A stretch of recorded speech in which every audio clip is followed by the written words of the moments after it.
Members of Congress, the President of the United States.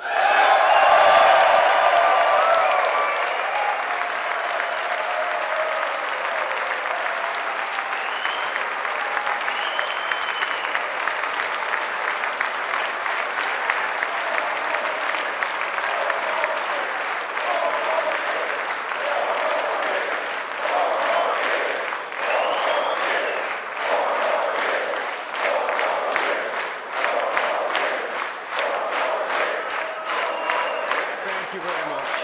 Thank you. Thank you very much. Madam Speaker, Mr. Vice President, members of Congress, the First Lady of the United States,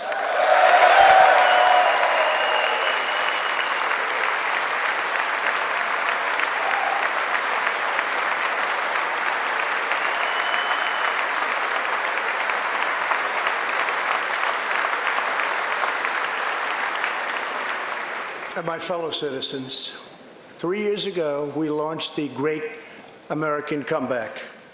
Tonight, I stand before you to share the incredible results. Jobs are booming, incomes are soaring, poverty is plummeting, crime is falling, confidence is surging, and our country is thriving and highly respected again.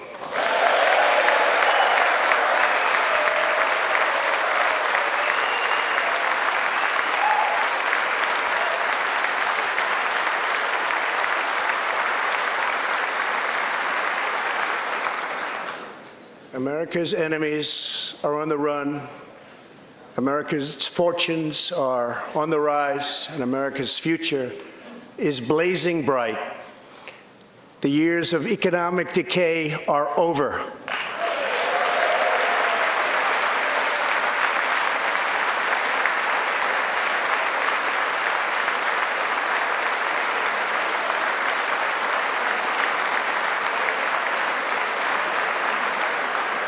The days of our country being used, taken advantage of, and even scorned by other nations are long behind us.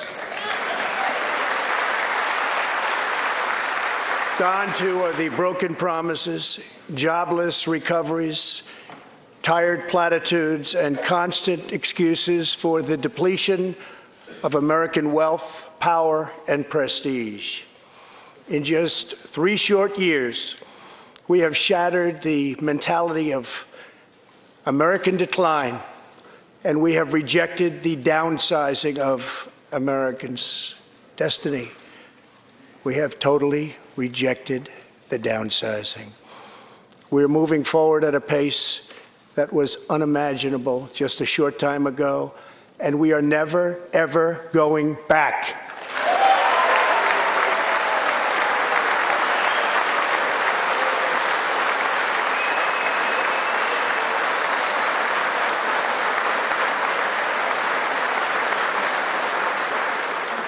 I am thrilled to report to you tonight that our economy is the best it has ever been. Our military is completely rebuilt, with its power being unmatched anywhere in the world, and it's not even close. Our borders are secure. Our families are flourishing. Our values are renewed. Our pride is restored. And for all of these reasons, I say to the people of our great country, and to the members of Congress, the state of our union is stronger than ever before.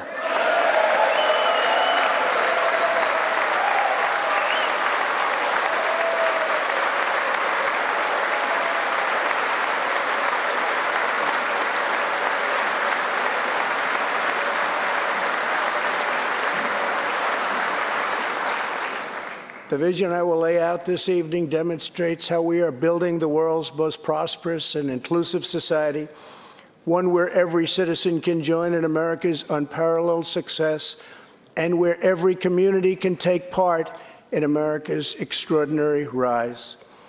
From the instant I took office, I moved rapidly to revive the U.S. economy, slashing a record number of job-killing regulations, enacting historic and record-setting tax cuts, and fighting for fair and reciprocal trade agreements.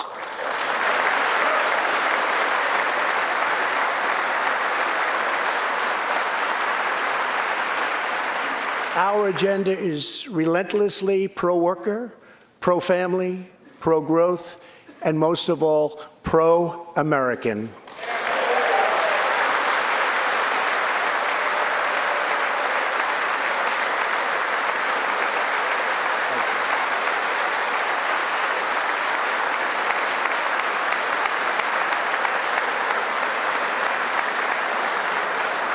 Thank you. We are advancing with unbridled optimism and lifting our citizens of every race, color, religion, and creed very, very high. Since my election, we have created 7 million new jobs, 5 million more than government experts projected during the previous administration.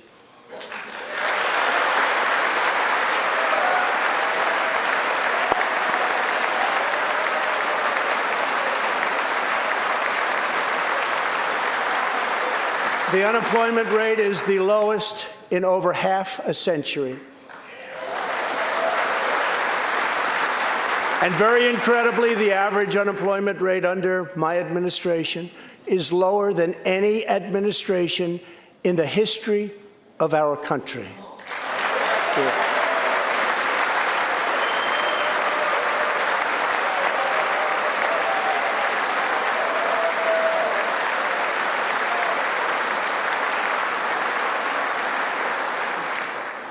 If we hadn't reversed the failed economic policies of the previous administration, the world would not now be witnessing this great economic success.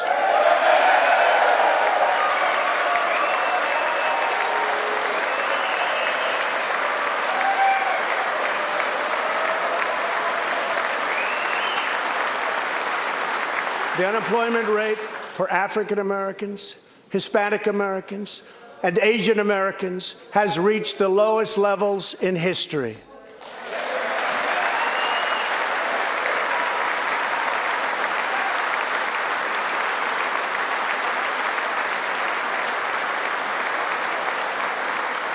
African American youth unemployment has reached an all-time low.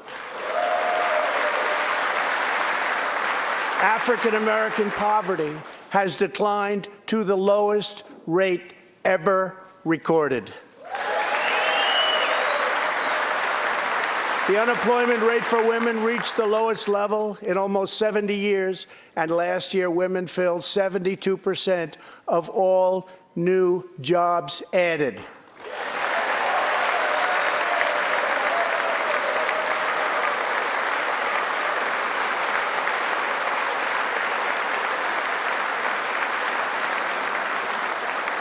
The veterans' unemployment rate dropped to a record low.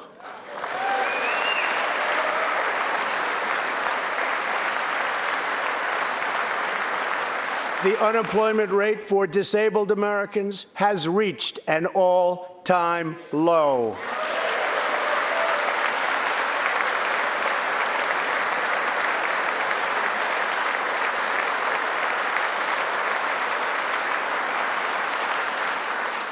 Workers without a high school diploma have achieved the lowest unemployment rate recorded in U.S. history.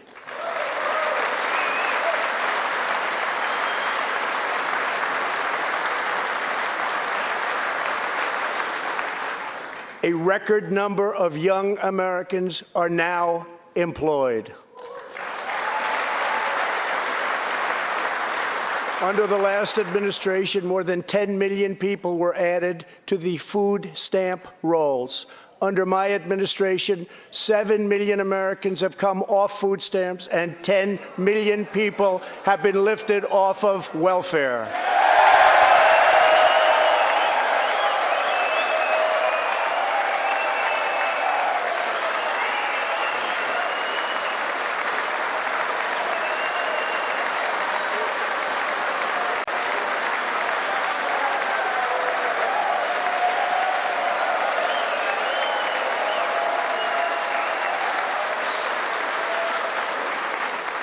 In 8 years under the last administration, over 300,000 working-age people dropped out of the workforce.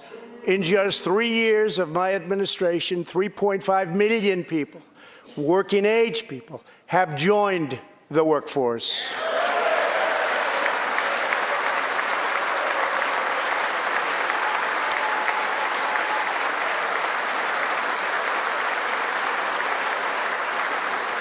Since my election, the net worth of the bottom half of wage earners has increased by 47%, 3 times faster than the increase for the top 1%.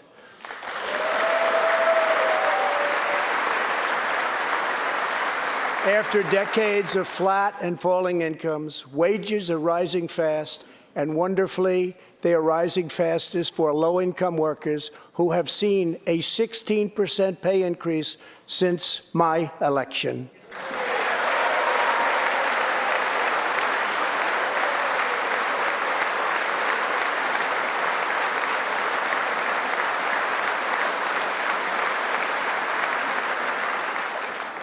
This is a blue-collar boom.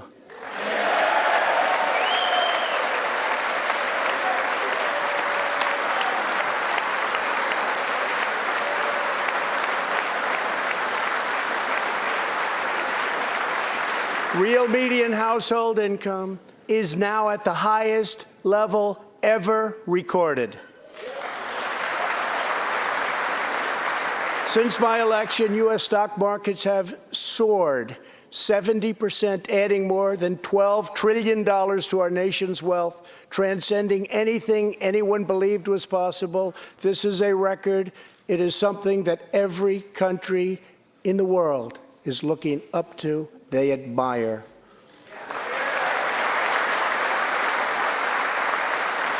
Consumer confidence has just reached amazing new highs.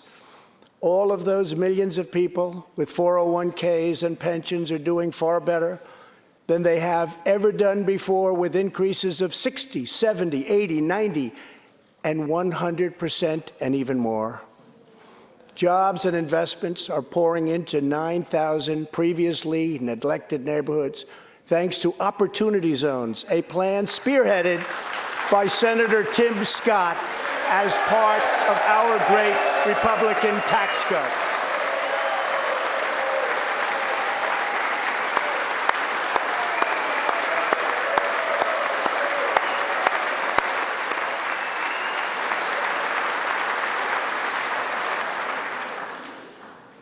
In other words, wealthy people and companies are pouring money into poor neighborhoods or areas that haven't seen investment in many decades, creating jobs, energy, and excitement.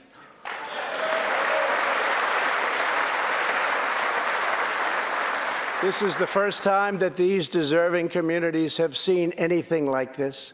It's all working. Opportunity Zones are helping Americans like Army veteran Tony Rankins from Cincinnati, Ohio.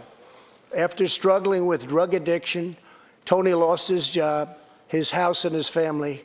He was homeless. But then Tony found a construction company that invests in Opportunity Zones. He is now a top tradesman, drug-free, reunited with his family, and he is here tonight. Tony, keep up the great work, Tony.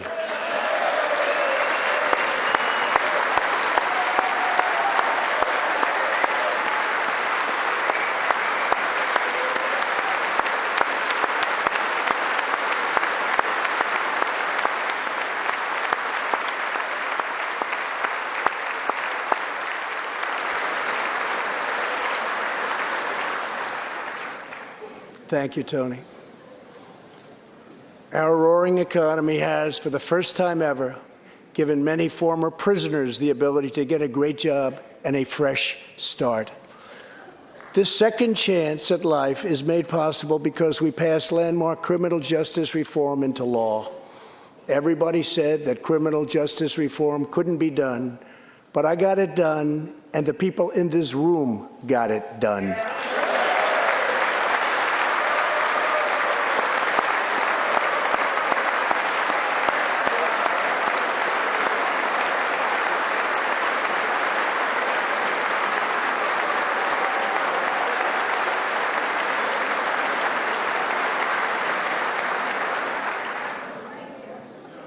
Thanks to our bold regulatory reduction campaign, the United States has become the #1 producer of oil and natural gas anywhere in the world by far.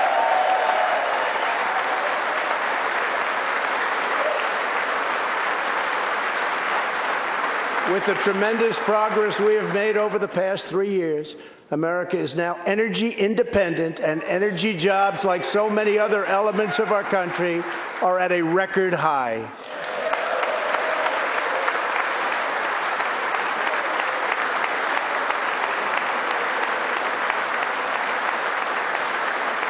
We are doing numbers that no one would have thought possible just 3 years ago.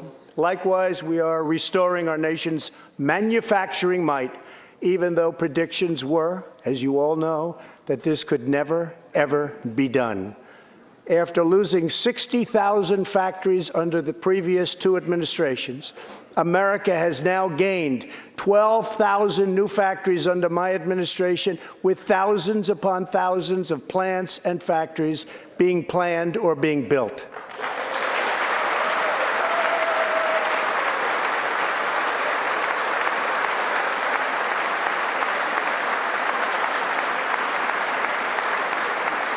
Companies are not leaving. They are coming back to the USA. The fact is that everybody wants to be where the action is, and the United States of America is indeed the place where the action is.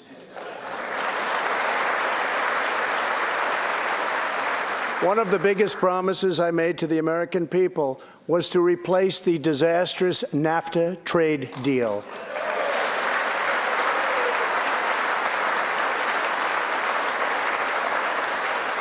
In fact, unfair trade is perhaps the single biggest reason that I decided to run for president. Following NAFTA's adoption, our nation lost 1 in 4 manufacturing jobs. Many politicians came and went, pledging to change or replace NAFTA, only to do so, and then absolutely nothing happened. But unlike so many who came before me, I keep my promises. We did our job.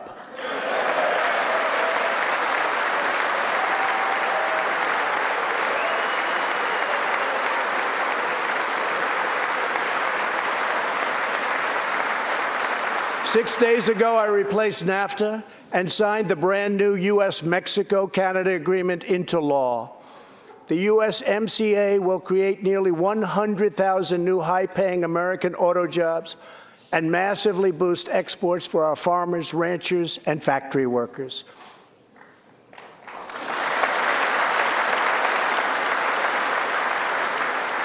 It will also bring trade with Mexico and Canada to a much higher level, but also to be a much greater degree of fairness and reciprocity. We will have that fairness and reciprocity, and I say that finally because it's been many, many years that we were treated fairly on trade. This is the first major trade deal in many years to earn the strong backing of America's labor unions. I also promised our citizens that I would impose tariffs to confront China's massive theft of America's jobs. Our strategy has worked. Days ago, we signed the groundbreaking new agreement with China that will defend our workers, protect our intellectual property, bring billions and billions of dollars into our treasury, and open vast new markets for products made and grown right here in the USA.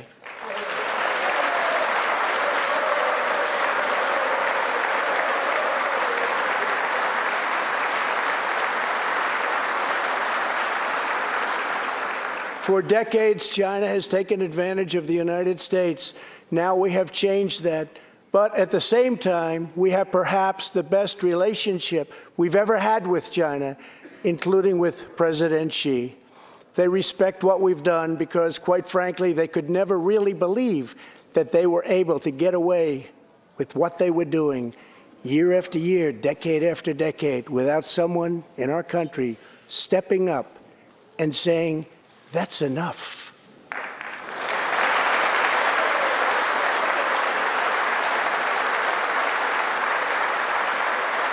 Now we want to rebuild our country, and that's exactly what we're doing. We are rebuilding our country.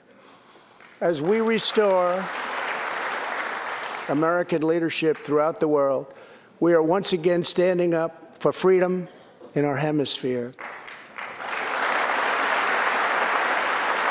That's why my administration reversed the failing policies of the previous administration on Cuba.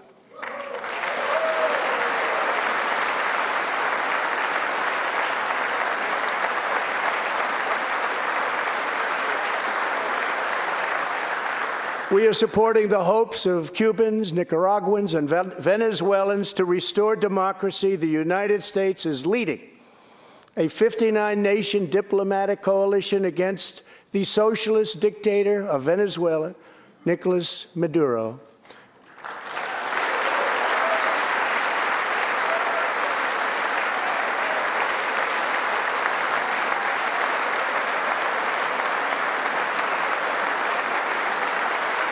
Maduro is an illegitimate ruler, a tyrant who brutalizes his people, but Maduro's grip on tyranny will be smashed and broken.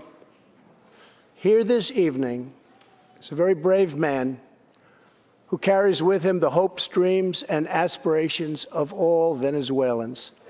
Joining us in the gallery is the true and legitimate president of Venezuela, Juan Guaido. Mr. President, please take this message back to your family.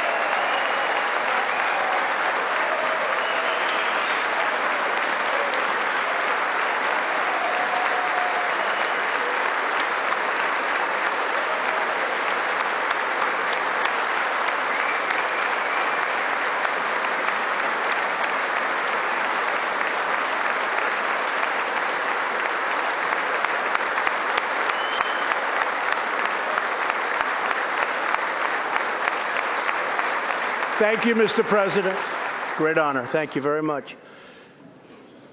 Please take this message back that all Americans are united with the Venezuelan people in their righteous struggle for freedom. Thank you very much, Mr. President.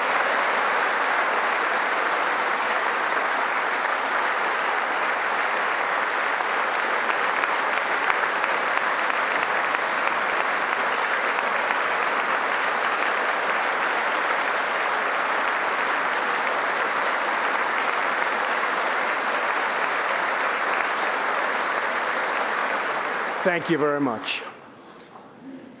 Socialism destroys nations, but always remember, freedom unifies the soul.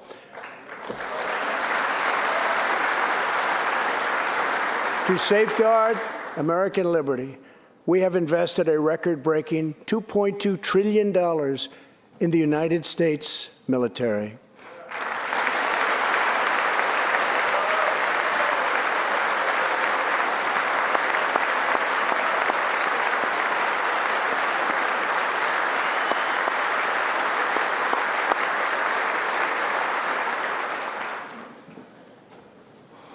We have purchased the finest planes, missiles, rockets, ships, and every other form of military equipment, and it's all made right here in the USA.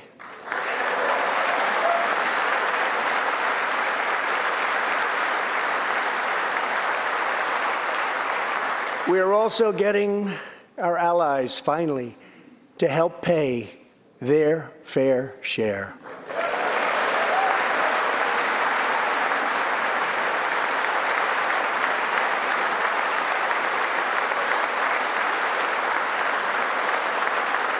I have raised contributions from other NATO members by more than $400 billion, and the number of allies meeting their minimum obligations has more than doubled. And just weeks ago, for the first time since President Truman established the Air Force, more than 70 years earlier, we created a brand new branch of the United States Armed Forces. It's called the Space Force. Very important.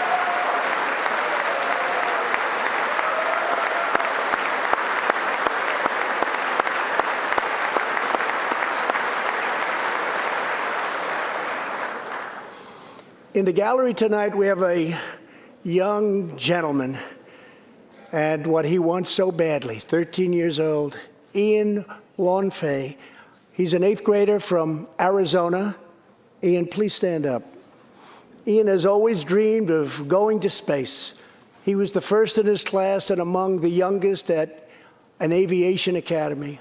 He aspires to go to the Air Force Academy, and then he has his eye on the Space Force. As Ian says, most people look up at space. I want to look down on the world.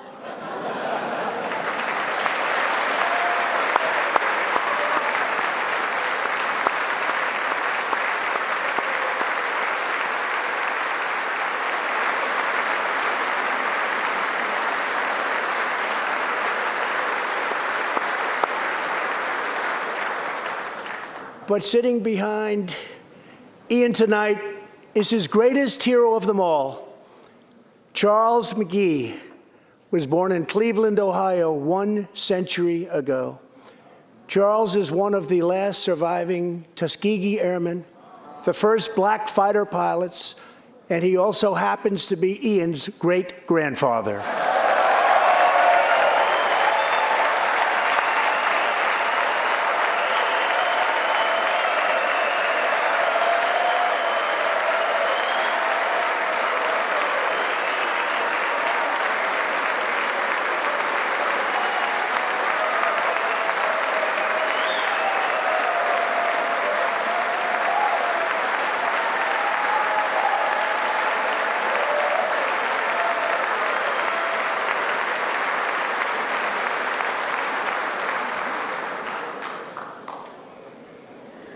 Incredible story.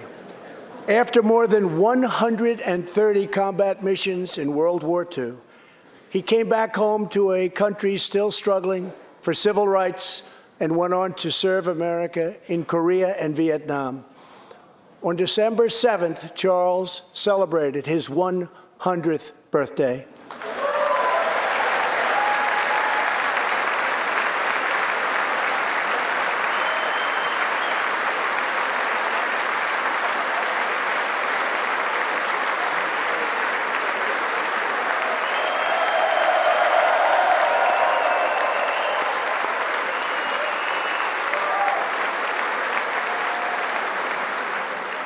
A few weeks ago, I signed a bill promoting Charles McGee to Brigadier General, and earlier today, I pinned the stars on his shoulders in the Oval Office. General McGee, our nation salutes you. Thank you, sir.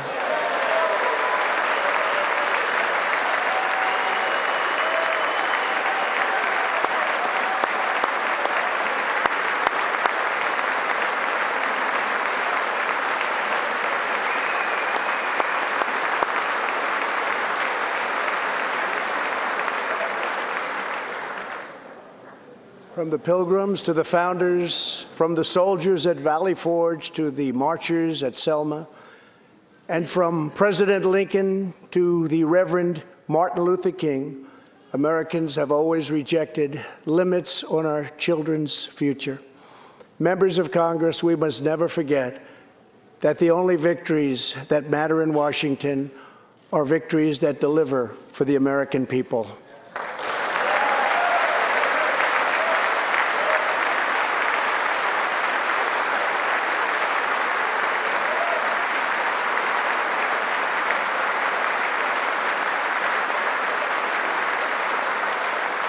The people are the heart of our country. Their dreams are the soul of our country, and their love is what powers and sustains our country. We must always remember that our job is to put America first.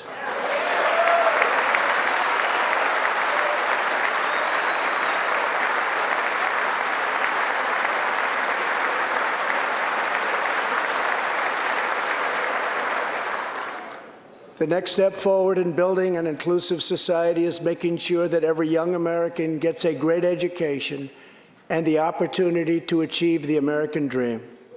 Yet for too long, countless American children have been trapped in failing government schools. To rescue these students, 18 states have created school choice in the form of opportunity scholarships. The programs are so popular that tens of thousands of students remain on a waiting list. One of those students is Janiyah Davis, a fourth grader from Philadelphia. Janiyah.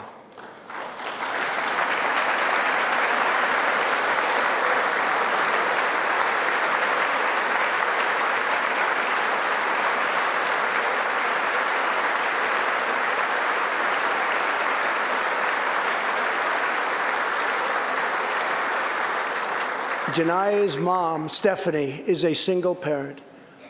She would do anything to give her daughter a better future. But last year, that future was put further out of reach when Pennsylvania's governor vetoed legislation to expand school choice to 50,000 children. Janiyah and Stephanie are in the gallery. Stephanie, thank you so much for being here with your beautiful daughter. Thank you very much.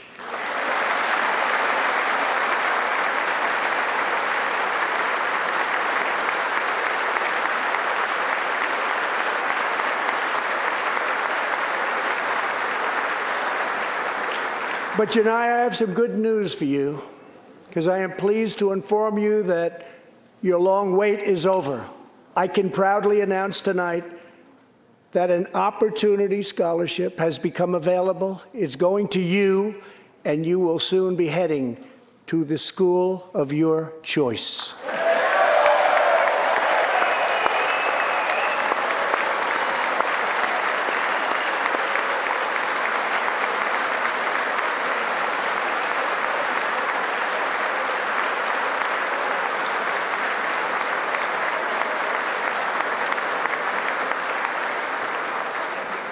Now I call on Congress to give 1 million American children the same opportunity Janiyah has just received. Pass the Education Freedom Scholarships and Opportunities Act, because no parent should be forced to send their child to a failing government school.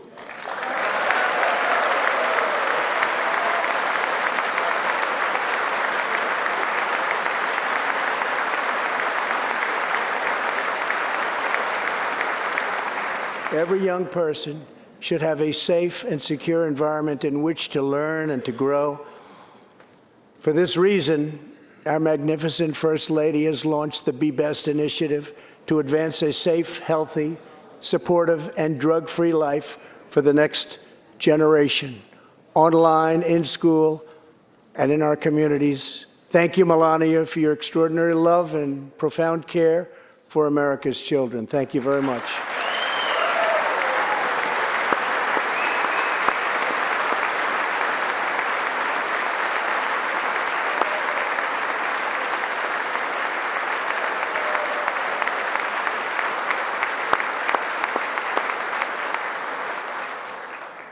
My administration is determined to give our citizens the opportunities they need, regardless of age or background. Through our pledge to American workers, over 400 companies will also provide new jobs and education opportunities to almost 15 million Americans. My budget also contains an exciting vision for our nation's high schools. Tonight, I ask Congress to support our students and back my plan to offer vocational and technical education in every single high school in America.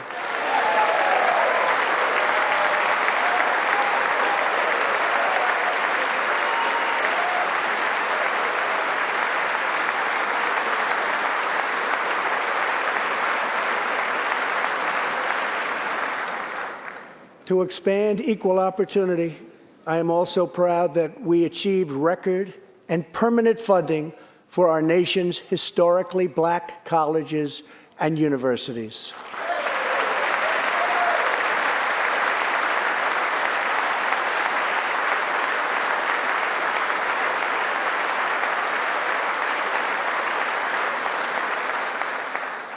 A good life for American families also requires the most affordable, innovative, and high-quality health care system on earth. Before I took office, health insurance premiums had more than doubled in just 5 years. I moved quickly to provide affordable alternatives.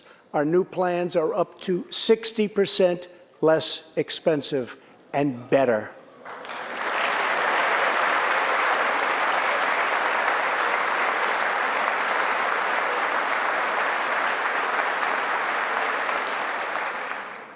I've also made an ironclad pledge to American families. We will always protect patients with pre-existing conditions.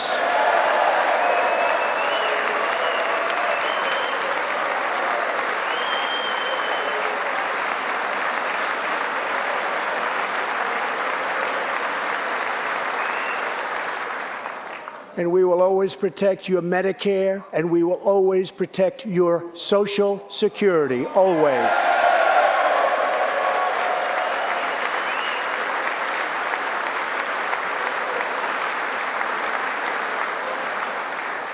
The American patient should never be blindsided by medical bills.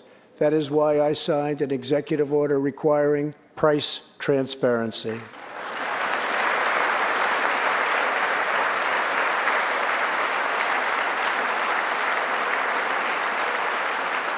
Many experts believe that transparency, which will go into full effect at the beginning of next year, will be even bigger than health care reform. It will save families massive amounts of money for substantially better care. But as we work to improve Americans' health care, there are those who want to take away your health care, take away your doctor, and abolish private insurance entirely. 132 lawmakers in this room have endorsed legislation to impose a socialist takeover of our health care system, wiping out the private health insurance plans of 180 million very happy Americans. To those watching at home tonight, I want you to know we will never let socialism destroy American health care.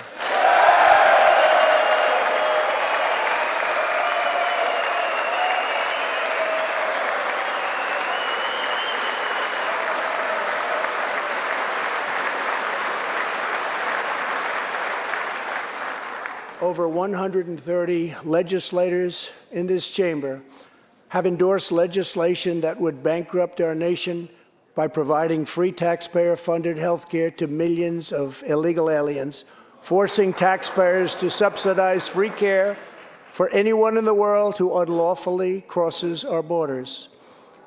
These proposals would raid the Medicare benefits of our seniors and that our seniors depend on, while acting as a powerful lure for illegal immigration.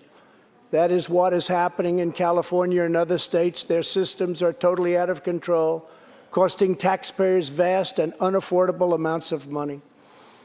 If forcing American taxpayers to provide unlimited free health care to illegal aliens sounds fair to you, then stand with the radical left.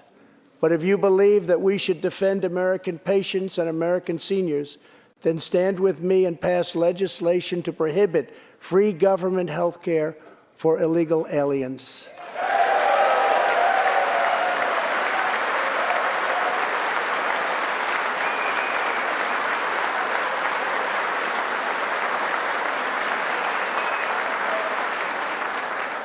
This will be a tremendous boon to our already very strongly guarded southern border, where, as we speak, a long, tall, and very powerful wall is being built.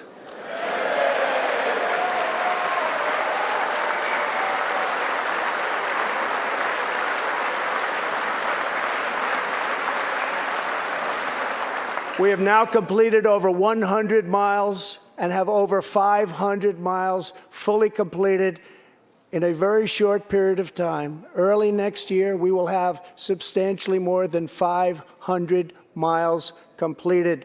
My administration is also taking on the big pharmaceutical companies. We have approved a record number of affordable generic drugs, and medicines are being approved by the FDA at a faster clip than ever before.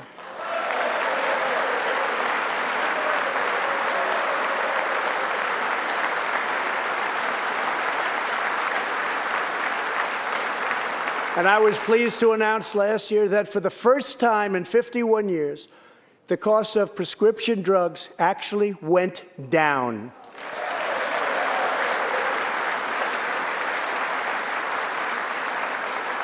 And working together, Congress can reduce drug prices substantially from current levels.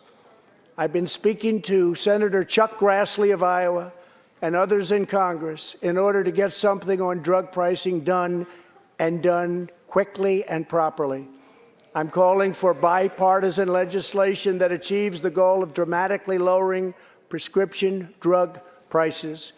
Get a bill on my desk and I will sign it into law immediately.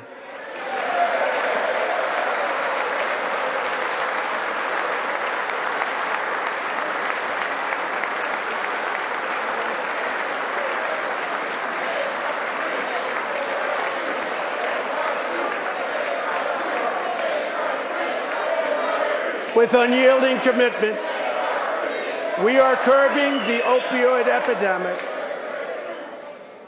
Drug overdose deaths declined for the first time in nearly 30 years. Among the states hardest hit, Ohio is down 22%, Pennsylvania is down 18%, Wisconsin is down 10%, and we will not quit until we have beaten the opioid epidemic once and for all.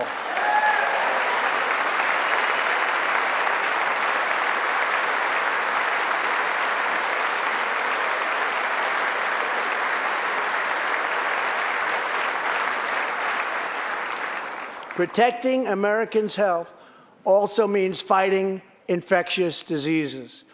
We are coordinating with the Chinese government and working closely together on the coronavirus outbreak in China. My administration will take all necessary steps to safeguard our citizens from this threat. We have launched ambitious new initiatives to substantially improve care for Americans with kidney disease, Alzheimer's, and those struggling with mental health. And because Congress was so good as to fund my request, new cures for childhood cancer, and we will eradicate the AIDS epidemic in America by the end of this decade.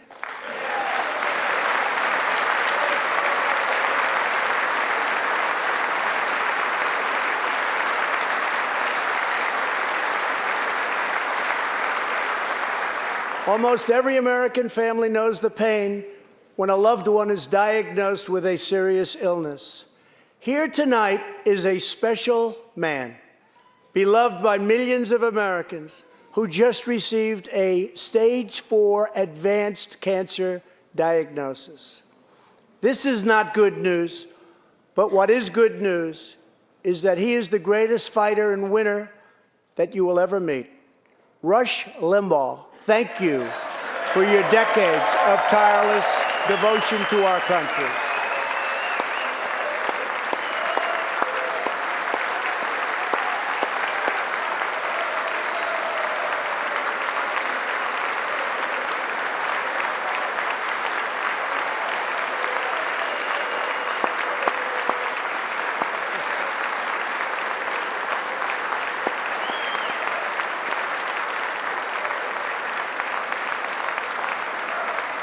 And Rush, in recognition of all that you have done for our nation, the millions of people a day that you speak to and that you inspire, and all of the incredible work that you have done for charity, I am proud to announce tonight that you will be receiving our country's highest civilian honor, the Presidential Medal of Freedom.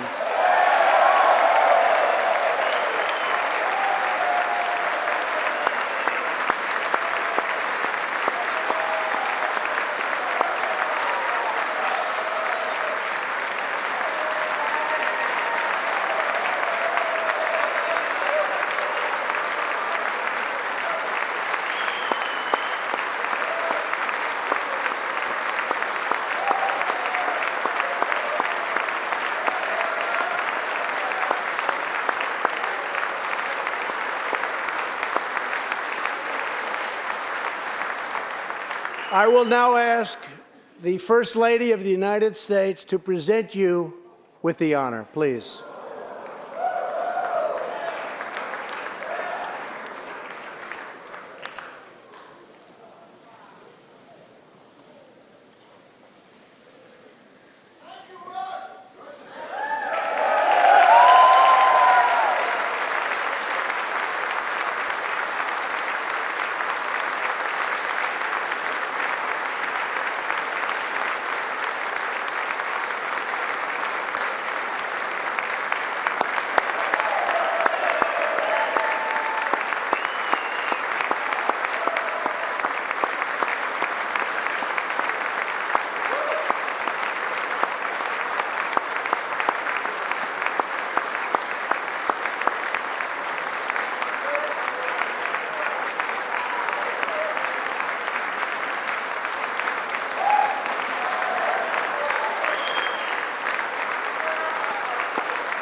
Rush and Catherine, congratulations. Thank you, Catherine. As we pray for all who are sick, we know that America is constantly achieving new medical breakthroughs. In 2017, doctors at St. Luke's Hospital in Kansas City delivered one of the earliest premature babies ever to survive. Born at just 21 weeks and 6 days and weighing less than a pound, Ellie Schneider was a born fighter. Through the skill of her doctors and the prayers of her parents, little Ellie kept on winning the battle of life. Today, Ellie is a strong, healthy 2-year-old girl sitting with her amazing mother, Robin. In the gallery, Ellie and Robin, we are glad to have you with us tonight.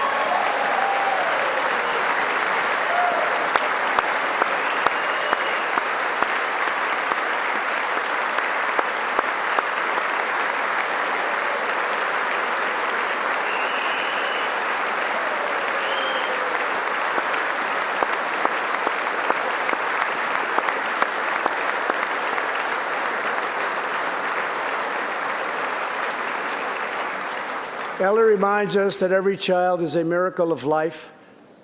And thanks to modern medical wonders, 50% of very premature babies delivered at the hospital where Ellie was born now survive. It's an incredible thing. Thank you very much. Our goal should be to ensure that every baby has the best chance to thrive and grow just like Ellie. That is why I'm asking Congress to provide an additional $50 million to fund neonatal research for America's youngest patients.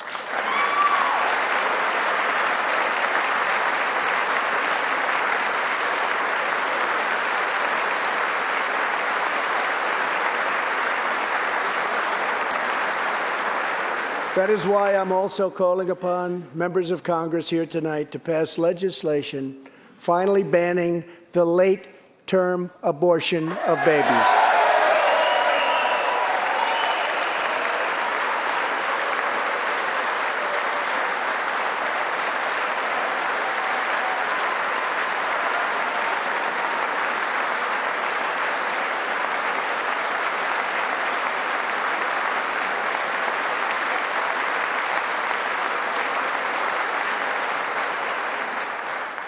Whether we are Republican, Democrat, or Independent, surely we must all agree that every human life is a sacred gift from God.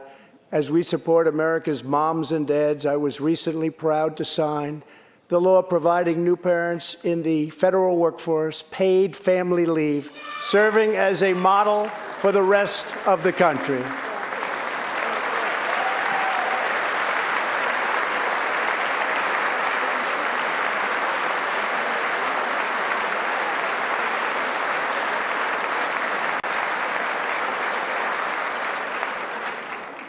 Now I call on Congress to pass the bipartisan Advancing Support for Working Families Act, extending family leave to mothers and fathers all across our nation.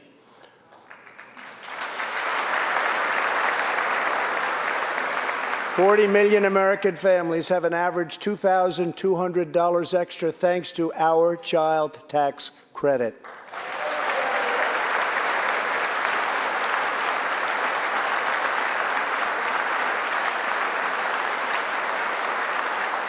I've also overseen historic funding increases for high-quality child care, enabling 17 states to help more children, many of which have reduced or eliminated their wait lists altogether. And I sent Congress a plan with a vision to further expand access to high-quality child care and urge you to act immediately. To protect the environment, days ago I announced that the United States will join the 1 Trillion Trees Initiative, an ambitious effort to bring together government and private sector to plant new trees in America and all around the world.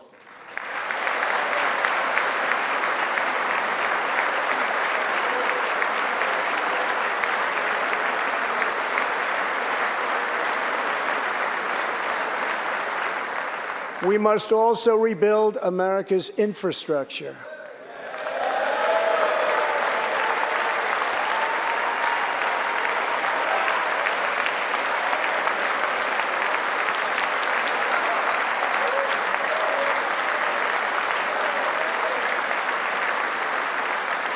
I ask you to pass Senator John Barrasso's highway bill to invest in new roads, bridges, and tunnels all across our land. I'm also committed to ensuring that every citizen can have access to high-speed internet, including and especially in rural America.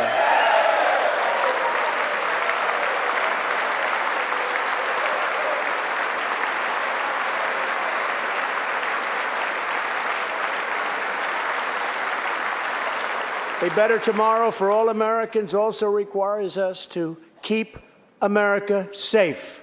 That means supporting the men and women of law enforcement at every level, including our nation's heroic ICE officers.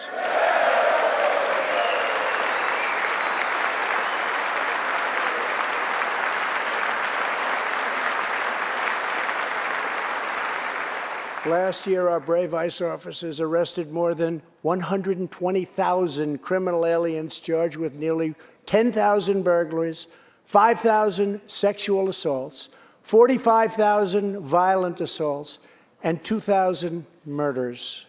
Tragically, there are many cities in America where radical politicians have chosen to provide sanctuary for these criminal illegal aliens.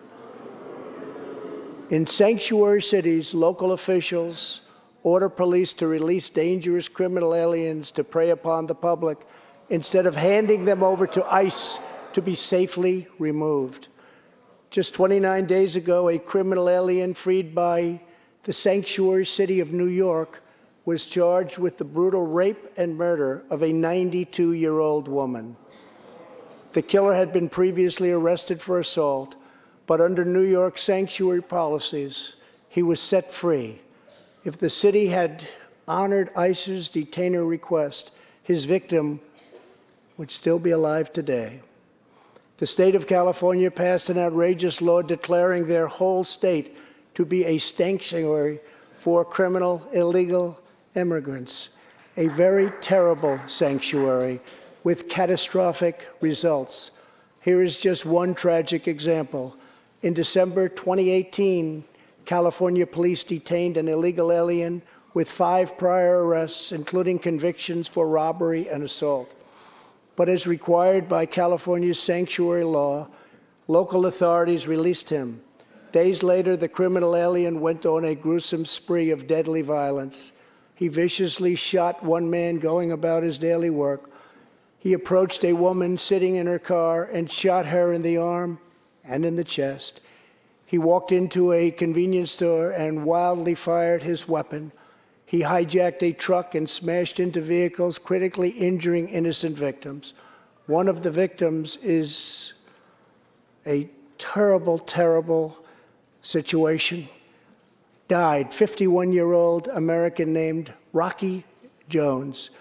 Rocky was at a gas station when this vile criminal fired 8 bullets at him from close range, murdering him in cold blood.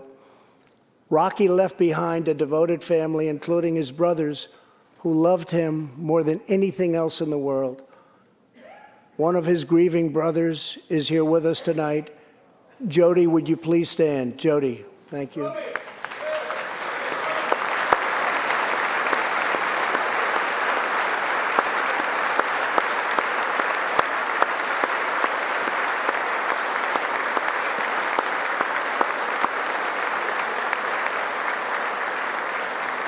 Jody, our hearts weep for your loss, and we will not rest until you have justice.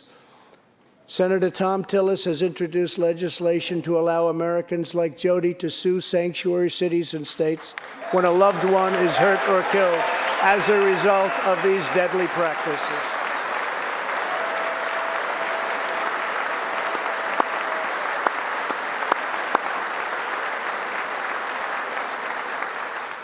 I ask Congress to pass the Justice for Victims of Sanctuary Cities Act immediately. The United States of America should be a sanctuary for law-abiding Americans, not criminal aliens.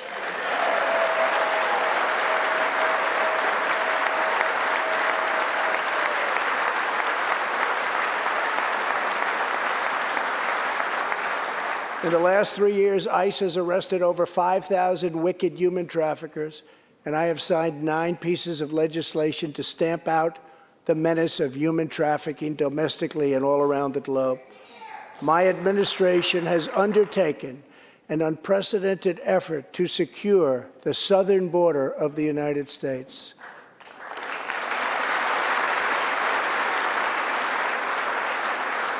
Before I came into office, if you showed up illegally on our southern border and were arrested, you were simply released and allowed into our country, never to be seen again. My administration has ended catch and release.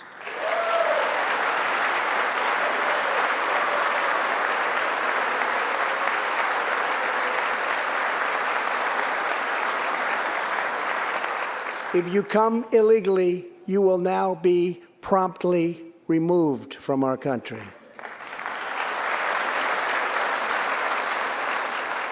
Very importantly, we entered into historic cooperation agreements with the governments of Mexico, Honduras, El Salvador, and Guatemala. As a result of our unprecedented efforts, illegal crossings are down 75% since May, dropping 8 straight months in a row.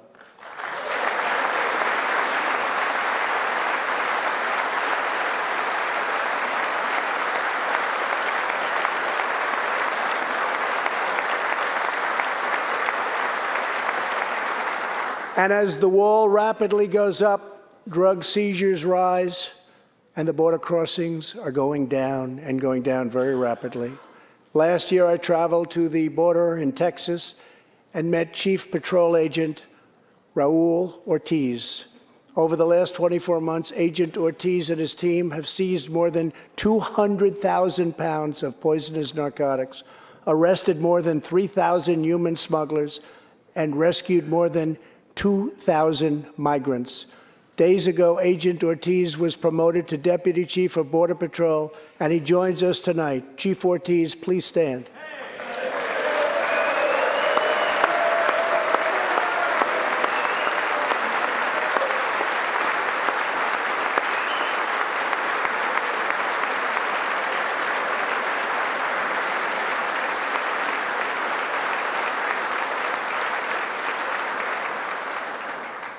A grateful nation thanks you and all of the heroes of Border Patrol and ICE. Thank you very much. Thank you. To build on these historic gains, we are working on legislation to replace our outdated and randomized immigration system with one based on merit, welcoming those who follow the rules, contribute to our economy, support themselves financially, and uphold our values.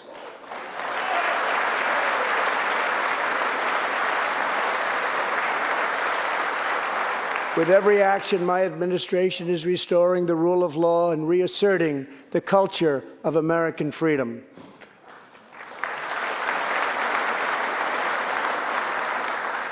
Working with Senate Majority Leader Mitch McConnell, thank you, Mitch,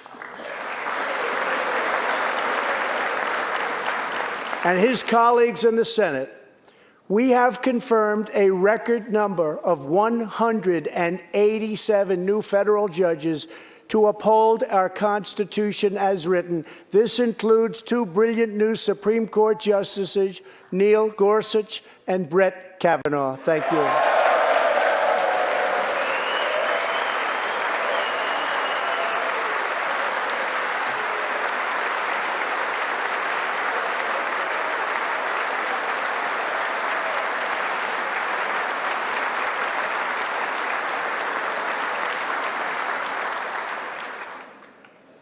And we have many in the pipeline.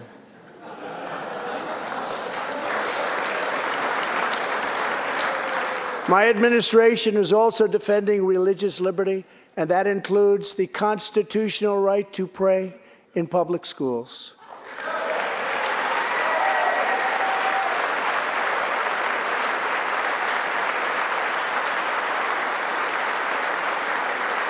In America, we don't punish prayer. We don't tear down crosses. We don't ban symbols of faith. We don't muzzle preachers and pastors. In America, we celebrate faith. We cherish religion. We lift our voices in prayer, and we raise our sights to the glory of God. Just as we believe in the First Amendment, we also believe in another constitutional right that is under siege all across our country.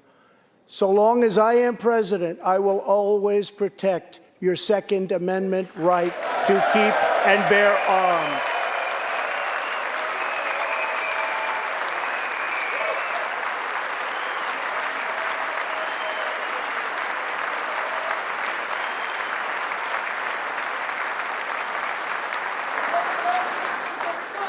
In reaffirming our heritage as a free nation, we must remember that America has always been a frontier nation.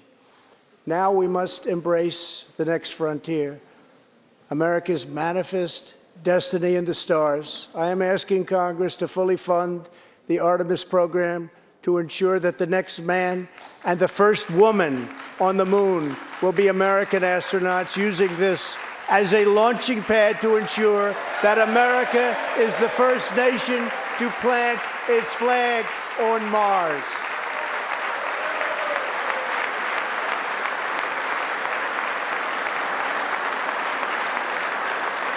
My administration is also strongly defending our national security and combating radical Islamic terrorism.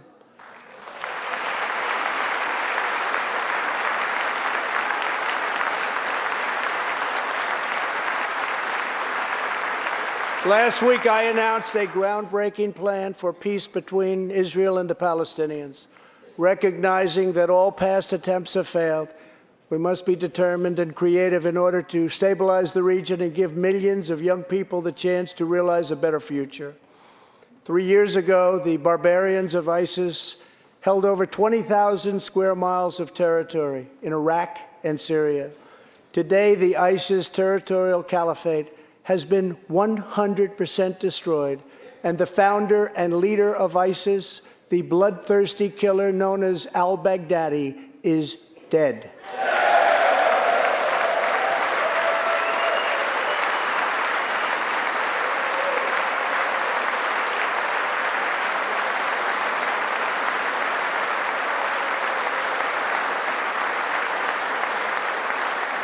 We are joined this evening by Carl and Marcia Mueller. After graduating from college, their beautiful daughter, Carla, became a humanitarian aid worker. She once wrote, "Some people find God in church, some people find God in nature, some people find God in love. I find God in suffering. I've known for some time what my life's work is, using my hands as tools to relieve suffering." In 2013, while caring for suffering civilians in Syria, Kayla was kidnapped, tortured, and enslaved by ISIS and kept as a prisoner of al-Baghdadi himself. After more than 500 horrifying days of captivity, al-Baghdadi murdered young, beautiful Kayla. She was just 26 years old. On the night that U.S. Special Forces operations ended al-Baghdadi's miserable life, the chairman of the Joint Chiefs of Staff, General Mark Milley, received a call in the Situation Room. He was told that the brave men of the elite Special Forces team that so perfectly carried out the operation had given their mission a name, Task Force 814. It was a reference to a special day, August 14th, Kayla's birthday. Carl and Marcia, America's warriors, never forgot Kayla, and neither will we. Thank you.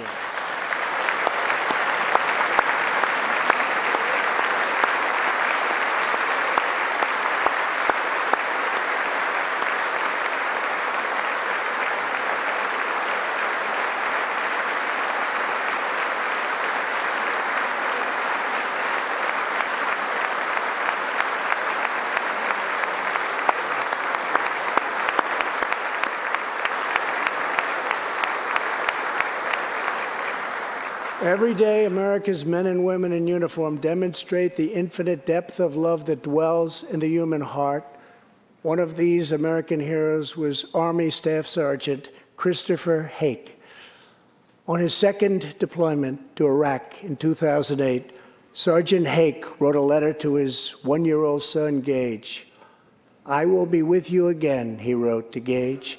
"I will teach you to ride your first bike, build your first sandbox, watch you play sports, and see you have kids also. I love you, son. Take care of your mother. I am always with you, Daddy." On Easter Sunday of 2008, Chris was out on patrol in Baghdad when his Bradley fighting vehicle was hit by a roadside bomb. That night, he made the ultimate sacrifice for our country. Sergeant Hake now rests in eternal glory in Arlington, and his wife, Kelly, is in the gallery tonight, joined by their son, who is now a 13-year-old and doing very, very well. To Kelly and Gage, Chris will live in our hearts forever. He is looking down on you now. Thank you.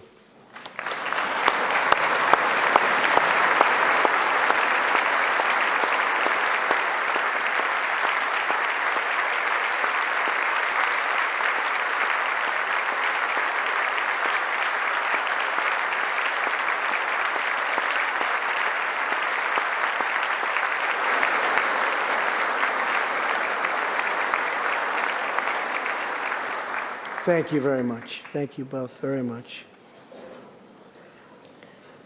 The terrorist responsible for killing Sergeant Hake was Qasem Soleimani, who provided the deadly roadside bomb that took Chris's life. Soleimani was the Iranian regime's most ruthless butcher, a monster who murdered or wounded thousands of American service members in Iraq. As the world's top terrorist, Soleimani orchestrated the deaths of countless men, women, and children. He directed the December assault and went on to assault U.S. forces in Iraq, was actively planning new attacks when we hit him very hard. And that's why last month, at my direction, the U.S. military executed a flawless precision strike that killed Soleimani and terminated his evil reign of terror forever.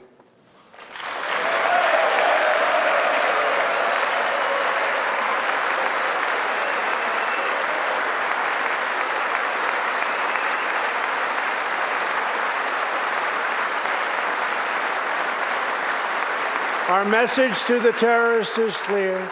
You will never escape American justice. If you attack our citizens, you forfeit your life.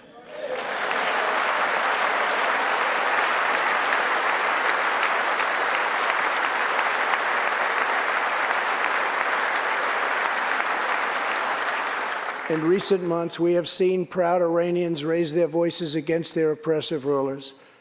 The Iranian regime must abandon its pursuit of nuclear weapons, stop spreading terror, death, and destruction, and start working for the good of its own people.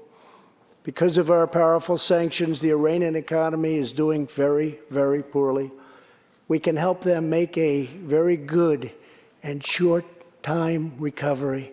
It can all go very quickly, but perhaps they are too proud or too foolish to ask for that help. We are here. Let's see which road they choose. It is totally up to them.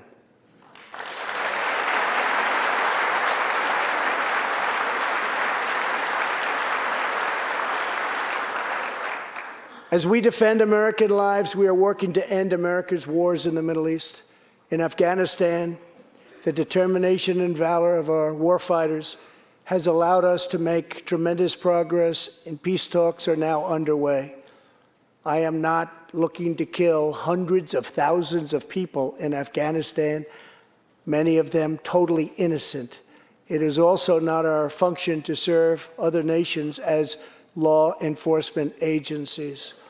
These are warfighters that we have, the best in the world, and they either want to fight to win or not fight at all. We are working to finally end America's longest war and bring our troops back home.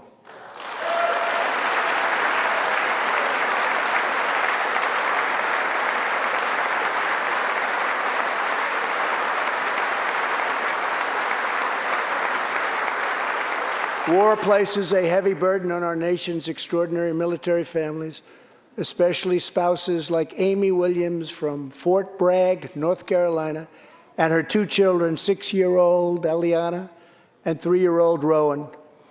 Amy works full-time and volunteers countless hours helping other military families.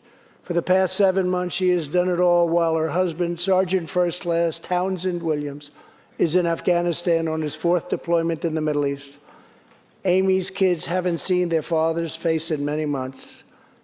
Amy, your family's sacrifice makes it possible for all of our families to live in safety and in peace, and we want to thank you. Thank you, Amy.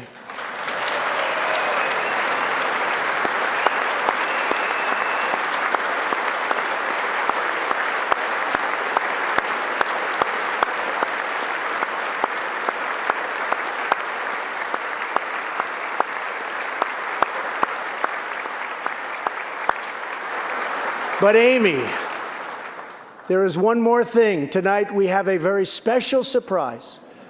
I am thrilled to inform you that your husband is back from deployment. He is here with us tonight, and we couldn't keep him waiting any longer.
Welcome home, Sergeant Williams. Thank you very much.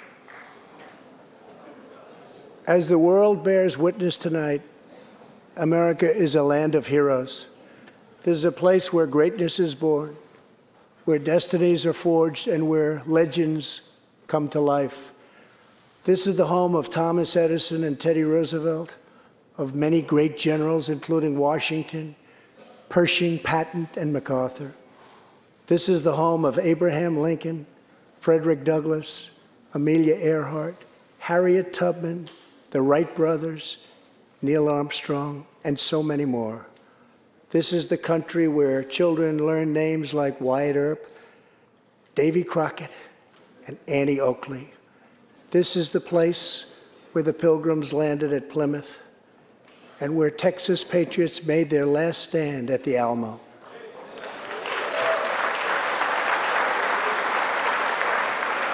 The beautiful, beautiful Alamo.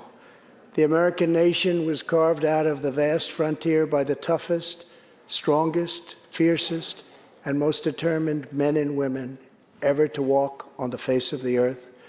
Our ancestors braved the unknown, tamed the wilderness, settled the Wild West, lifted millions from poverty, disease, and hunger, vanquished tyranny and fascism, ushered the world to new heights of science and medicine, laid down the railroads, dug out the canals, raised up the skyscrapers, and ladies and gentlemen, our ancestors built the most exceptional republic ever to exist in all of human history, and we are making it greater than ever before.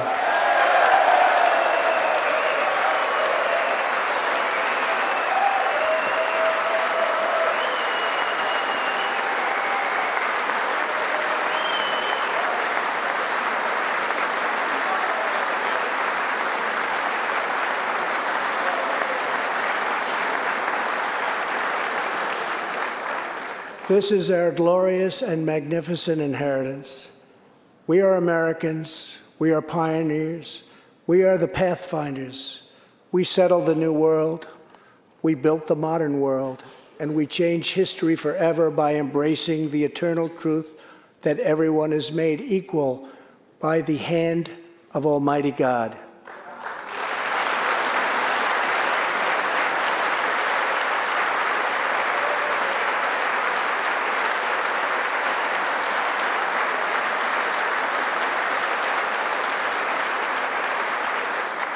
America is the place where anything can happen.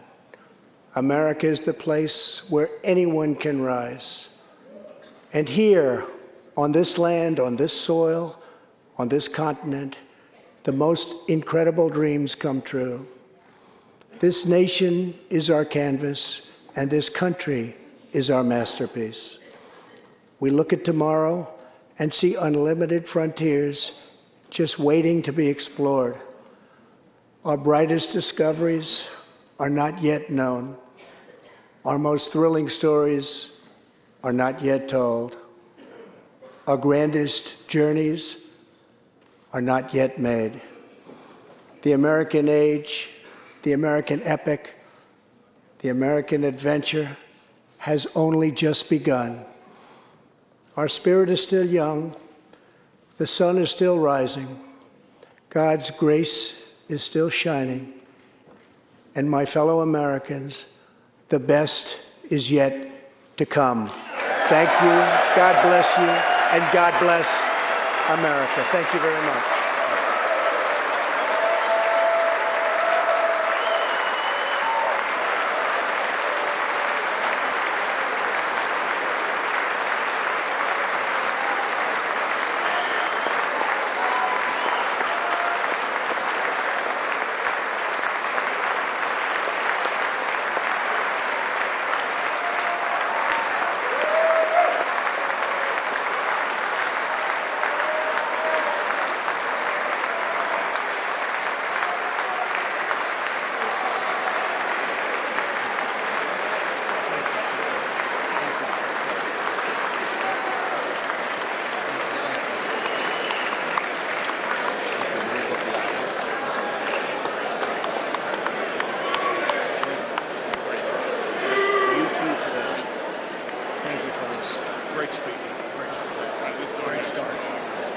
Absolutely. Great speech, Mr. President. Unbelievable.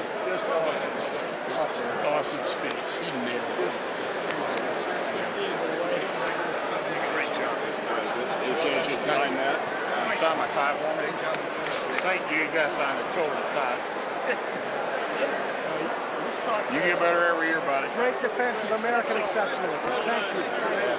You did great. Best speech. Great speech. Brilliant, Mr. President. Absolutely brilliant. Reagan is. What you did was awesome.